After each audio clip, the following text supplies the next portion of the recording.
श्री शिवाय नमस्तुभ्यम। चैत्र नवरात्रि प्रारंभ हो गए हैं। जी हाँ, 31 मार्च को चैत्र नवरात्रि का दूसरा दिन है। साथ में दूज तिथि है और साथ में है सोमवार। जी हाँ, महादेव की कृपा, माँ पार्वती की कृपा हम पर मिले। गुरु जी पंडित जी प्रदीप मिश्रा जी द्वारा बताया कि बहुत ही विशेष उपाय है जो नवरात्रि में ही किया जाता है। चलिए वीडियो शुरुआत करते हैं। स्वागत है मोदी जी ऑफिशियल चैनल पर। अगर आप लोगों ने अभी तक चैनल को सब्सक्राइब नहीं कर रखा है तो प्लीज़ चैनल को सब्सक्राइब कीजिएगा और कमेंट में श्री शिवाय नमस्तुभ्यम हर हर महादेव अवश्य लिखिएगा। पहला उपाय, यह उपाय नवरात्रि स्पेशल है जो कि नवरात्रि पर ही किया जाता है और सोमवार का दिन है। जी हाँ, तो इस उपाय को करने का बहुत ही विशेष दिन है।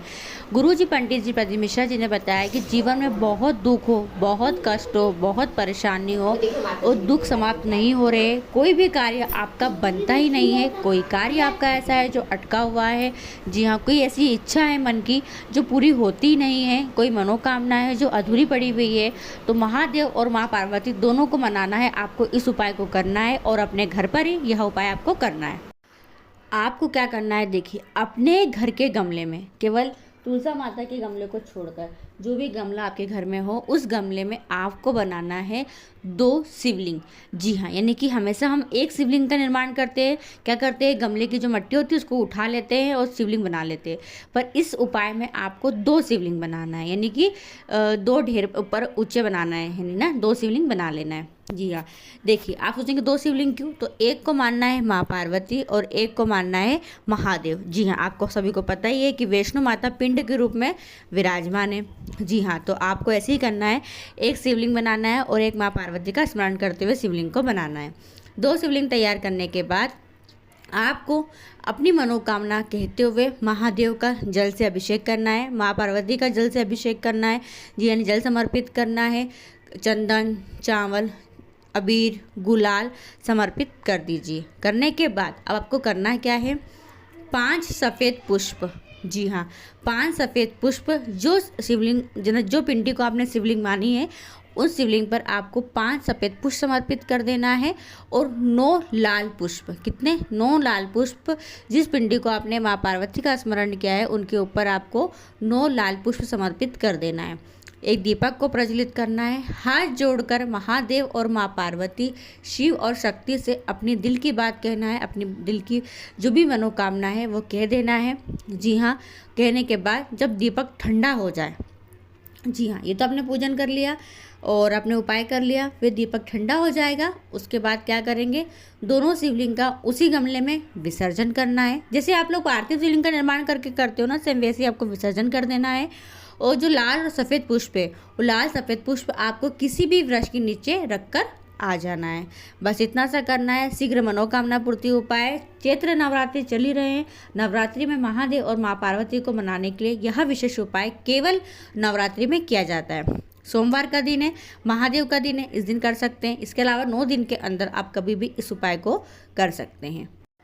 दूसरा उपाय, गुरुजी ने कहा है घर की सुख शांति के लिए, मन की कामना को पूरी करने के लिए, मन की कोई इच्छा है उसको पूरी करने के लिए नवरात्रि में यह उपाय किया जाता है। जी हाँ, तो घर की सुख शांति और मन की इच्छा को पूरी करने के लिए माखन, जी हाँ, जो माखन होता है वो माखन में थोड़ी सी मिश्री डाल ले या शक्कर डाल ले और इस माखन का भोग आपको देवी जी के मंदिर में जाकर समर्पित करना है, यानी कि माँ दुर्गा के चरणों में माखन को समर्पित करना है। तो एक कटोरी में माखन लेके समर्पित कर दे, या आपने घर में माँ भगवती देवी का स्थापित किया है तो वहाँ पर भी आप माखन का भोग माँ भगवती देवी को अपनी इच्छा बोलकर समर्पित कीजिएगा। जी हाँ, ये मन की इच्छा पूरी करने वाला उपाय। इस उपाय को आप घर पर भी कर सकते हो या फिर नव दुर्गा के मंदिर जाकर भी कर सकते हैं।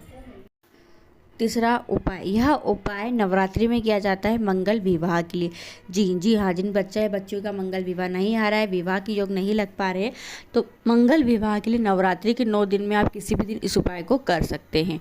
जी हाँ, आपको लेना है एक माटी का कलश। जी हाँ, यानी कि मिट्टी का कलश जो आपको मार्केट में 10 रुपये का मिल जाएगा और उस कलश में आपको भरना है चावल। जी हाँ, यानी अक्षत भरना है और पूरे आपको ऊपर तक उस कलश के अंदर अक्षत को भर देना है। अक्षत भरने के बाद उस कलश के अंदर आपको रख एक बेलपत्री, एक का सिक्का और एक सुपारी। जी हाँ, ये आपको उस कलश में रख देना है। रखने के बाद उस कलश को लाल कपड़े से ढक दीजिए। लाल कपड़े से ढककर इस कलश को लेकर जाइए शिवालय, और शिवालय पहुंचकर माँ अशोक सुंदरी के स्थान पर उस कलश को स्पर्श कीजिए। जी हाँ, माँ अशोक सुंदरी के स्थान पर स्पर्श कर दीजिए। जी हाँ, और फिर वो कलश आपको माँ दुर्गा के चरणों में रखना है। जी हाँ, तो ऐसे शिवालय जाइएगा जहाँ माँ दुर्गा का मंदिर हो, तो आपको पास पड़ेगा। तो फिर आप उस कलश को उठाए, पहले माँ अशोक सुंदरी के स्थान पर स्पर्श कराए, फिर इस कलश को आपको माँ दुर्गा के चरणों में रख देना है अपने विवाह की कामना करते हुए। तो यह विशेष उपाय नवरात्रि में करेंगे तो बहुत ही फलदायक रहता है। तो 9 दिनों में आप कभी भी इस उपाय को कर सकते हैं। तीसरा उपाय, जी हाँ, तीसरा उपाय है, अगर आपके घर में आपको कोई ऐसी समस्या है कि आप कुछ चीज़ रख कर भूल जाते हैं। जी हाँ, जैसे आपने सुबह कोई चाबी वगैरह कहीं अलमारी में रख दी है और शाम को कोई पूछता है कि चाबी कहाँ रखी है, तो आपको मिलती नहीं है, यानी आपकी जो कह सकते मेमोरी है आपकी वो कम है, यानी मेमोरी आपको याददाश्त आपकी कमज़ोर है। जी हाँ, या फिर कोई बच्चे हैं, बड़े हैं, पढ़ाई करते हैं, अच्छे मन लगा के पढ़ाई करते हैं और एग्ज़ाम का समय आता है भूल जाते, याद नहीं रहता है, या सुबह पढ़ते हैं शाम को भूल जाते, शाम को पढ़ रहे हैं, 1 घंटे पहले पढ़ाई करी थी फिर भूल जाते हैं। तो बड़े हो, बच्चे हो, या आप स्वयं भी कुछ चीज़ याद रखकर भूल जाते हैं, आपकी याददाश्त कमज़ोर है, तो आप यह विशेष उपाय सोमवार के दिन अवश्य कीजिएगा। क्या करना है, 1 लोटा जल लेकर शिवालय जाइएगा। जी हाँ, 1 लोटा जल लेकर शिवालय जाइएगा।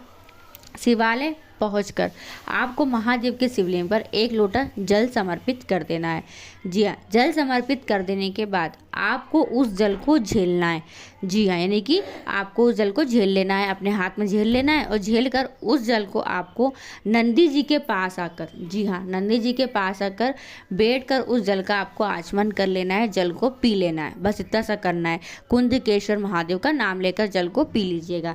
आप चाहो तो यह उपाय रोज़ करो, 9 दिन तक लगातार करो, 21 दिन करो, 11 दिन करो, आपको अवश्य फ़ायदा मिलेगा। आपकी जो याददाश्त शक्ति है वह बढ़ेगी बढ़ेगी। तो छोटे हो, बच्चे हो, बड़े हो, कोई भी इस उपाय को कर सकता है।